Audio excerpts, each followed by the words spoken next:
আসসালামু আলাইকুম, সবাইকে স্বাগতম সাম্প্রতিক 2.0 ইউটিউব চ্যানেলে। আজকের ভিডিও সরকারি চাকরি আবেদন ফি পরিশোধ নিয়ে। সরকারি চাকরির জন্য যে আবেদনগুলো করা হয় এবং এর ফি যে পরিশোধ করতে হয় টেলিটক সিমের মাধ্যমে, তো আপনারা কিভাবে করবেন বা কিভাবে করতে হয়। প্রত্যেকটা সরকারি সেক্টরেরই মোটামুটি টাকা দিতে হয়। ব্যাংকের সেক্টরটা আলাদা, রকেটের মাধ্যমে দিতে হয়। এছাড়া 85% বা 90% সকল সরকারি চাকরি টেলিটক সিমের মাধ্যমে রিসার্চ করে পেমেন্ট করতে হয়। তো আপনারা কিভাবে করবেন, অবশ্যই আপনার টেলিটক সিম থাকতে হবে। আচ্ছা, আমি একটা ফাইল নিয়েছি, এটা হলো কি বিসিএস এর 44তম বিসিএস এর ফাইল।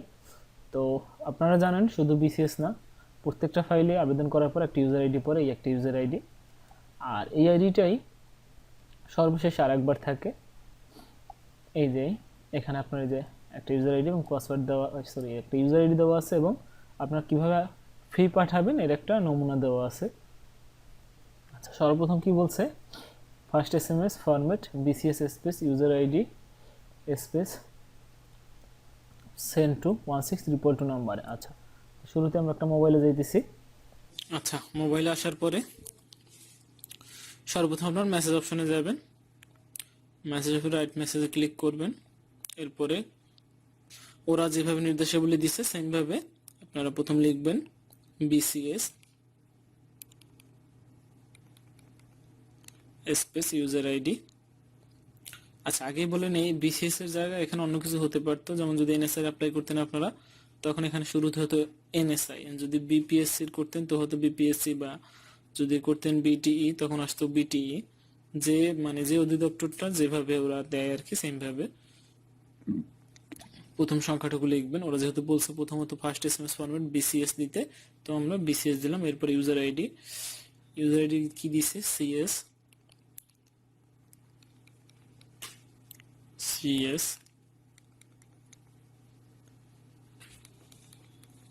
সিএস জেড কে এল।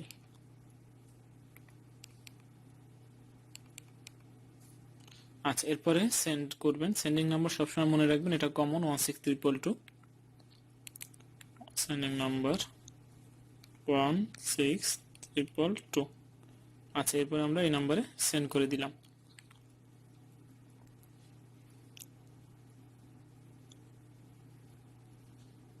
সেন্ডিং দেখাচ্ছে।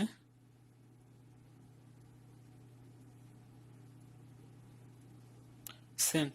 এরপরে আপনারা 1 মিনিটের মধ্যে বা 1.5 মিনিটের মধ্যে একটা রিপ্লাই মেসেজ পাবেন। তো মাঝে মাঝে একটু বেশি সময় লাগে যখন ওদের সার্ভারটা বেশি ব্যস্ত থাকে, অর্থাৎ একই এসএমএস অনেকে মানে অনেকবার পাঠায় মানুষ, তখন আসতে একটু সময় না। এটা চলে আসছে এখন ফাঁকা, তাই বেশিরভাগ সময় 1 মিনিটের মধ্যে মেসেজটা চলে আসে। ওপেন করবেন। কি বলছে, ফারহান আফরোজ, টাকা 700, would be charge from 44 BCS examination, your pin was এত। আচ্ছা, এরপরে সর্বশেষে দেখেন ওরা কিন্তু এখানে আবার বলে দিচ্ছে কিভাবে পাঠাবেন। পিনটা আপনার টোকেন করে রাখবেন 886922, সরি 8869233365। আর এরপরে পাঠাবেন কিভাবে, বিসিএস স্পেস ইএস লিখবেন স্পেস পিন। তো আমরা আগে সর্বপ্রথম পিনটা একটু টোকেন করে নিই 88692333। আচ্ছা, এরপর আপনারা ফিরতি এসএমএসটা কিভাবে দিবেন, রিপ্লাই মেসেজটা আমরা প্রথমে এই যে ওরা যে পিনটা দিছে, এটা ইউর পিন ওয়াজ ব্র্যাকেটে যে নাম্বারটা, এটা টোকেন করে রাখলাম। আপনারাও সেম ভাবে টোকেন করে রাখবেন। এরপরে আবার মেসেজ অপশনে যাবেন। মেসেজ অপশনে গিয়ে লিখবেন বিসিএস বিসিএস সরি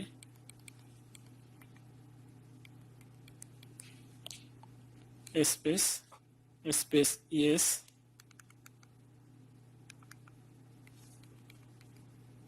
স্পেস ওরা যে পিনটা দিছে, যে সংখ্যাটা দিছে, আমরা ওই সংখ্যাটা লিখব 8889233365।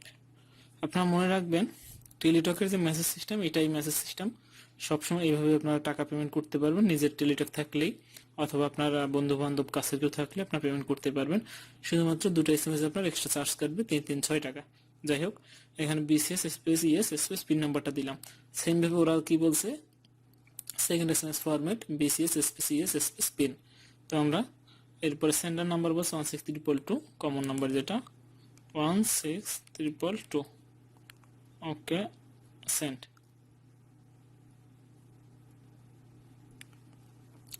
এরপর আপনার রিপ্লাই মেসেজটা আসবে, একটু ওয়েট করবেন, এটা মাঝে মাঝে একটু সময় নেয়। দেখুন চলে আসছে, ওপেন, কি বলছে, Congrats Farhan Afros, payment complete successfully for 44 BCS examination. Your user ID CSCSSZKL এবং একটা পাসওয়ার্ড দিছে। পাসওয়ার্ডটা আমি ফুল বলতেছি না, কিছুটা বলতেছি, DHSVEPUN। যাই হোক, এটা হলো গিয়ে পাসওয়ার্ড আর এটা হলো ইউজার আইডি। এই ইউজার আইডি পাসওয়ার্ড ব্যবহার করে আপনারা পরবর্তীতে 40 নম্বর বিসিএস এর অ্যাডমিট কার্ড তুলতে পারবেন এবং অ্যাপ্লিকেশন আইডি তুলতে পারবেন। তো যতক্ষণ না পর্যন্ত এই ইউজার আইডি পাসওয়ার্ড পাবেন ততক্ষণ পর্যন্ত আপনাদের অ্যাপ্লিকেশন সাকসেসফুল হবে না। আর এই ইউজার আইডি পাসওয়ার্ড পর মনে করবেন যে অ্যাপ্লিকেশন সাকসেসফুল। এভাবে আপনারা যে কোনো টেলিটকের অ্যাপ্লাইড আবেদনের ফি এভাবেই পেমেন্ট করতে পারবেন। এছাড়া যদি পেমেন্ট করতে বা বুঝতে কোথাও কোনো সমস্যা হয় অবশ্যই আপনারা কমেন্ট বক্সে জানাবেন, আমি চেষ্টা করবো সাহায্য করার জন্য। জি ধন্যবাদ।